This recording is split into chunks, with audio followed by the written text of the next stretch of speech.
I love that testimony of that gentleman over there on the end. He was so excited he couldn't stop telling about all the things the Hallelujah Diet had done for him. I can't stop telling it either. I could have retired years ago, but how can you stop sharing a message that's bringing health to those hearers that apply it? It is so sad that so many Christians today never fulfill the ministry that God gave them because they don't take care of the physical body that God gave them. And this is the temple. This is the temple. And my friends, I don't care how spiritual you are, if you don't take care of your physical temple, my friends, it will fail you. And you'll never be able to fulfill the ministry that God has for you because your physical body, your physical temple fails you.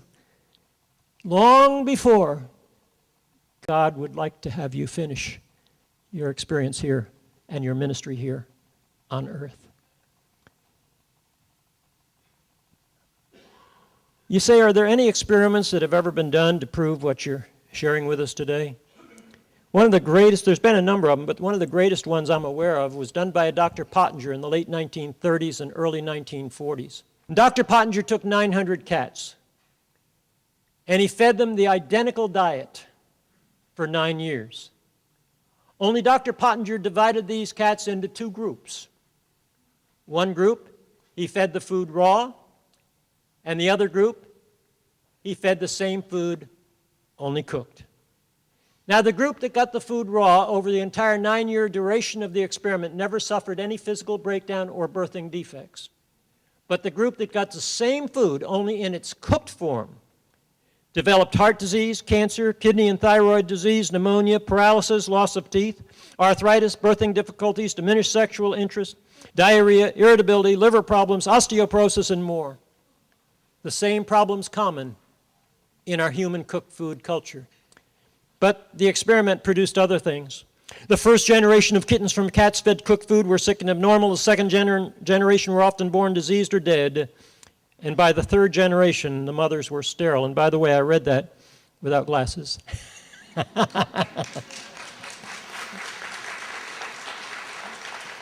Pretty fine print. I want you to notice something here. Something that you may not be aware of. When I started holding these nutritional lectures 13 years ago, there was a statistic available at that time that I repeated for many years. That was this, that the percentage of young adults that cannot produce a baby is approximately 25%. Recently, I just heard a new statistic that the percentage of young adults that cannot produce a baby has now risen to 42%. You say, why?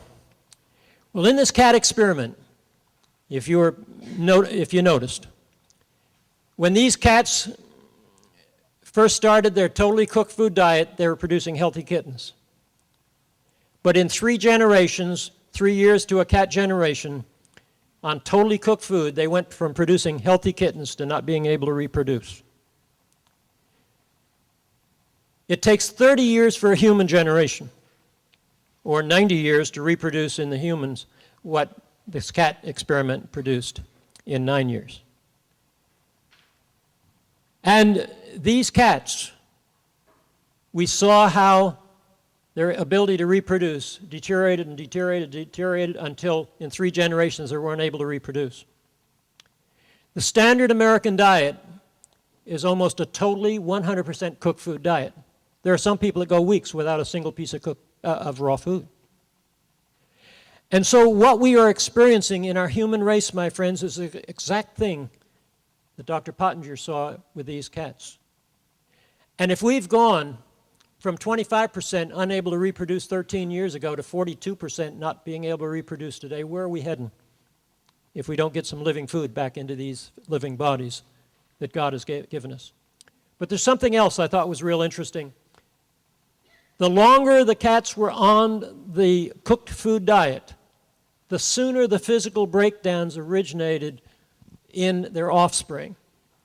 Now, when I was a kid, back during Depression days, the only people that I knew of that had arthritis were the great-grandpas that walked around with a cane. My friends, today, juvenile arthritis is sweeping this land. The only people I used to know that had diabetes were the old people. Today, my friend, juvenile diabetes is sweeping the young people of America. It used to be that the people that got cancer were the old people. Are you aware that the number one cause of death among the youth of America after accidents is cancer today? What I'm talking to you about today is not a diet just for sick people or just for old people. This is a diet for all of God's creation, from the cradle to the grave, and actually pre-cradle. Here's something also interesting. We have found that if a young couple that want to have a baby will get on this living foods diet at least 6 months prior to conception, that this diet can actually repair damaged DNA. You talk about something exciting, that the physical body can actually repair broken down DNA so that that young couple can give that baby the very best start with a physical body.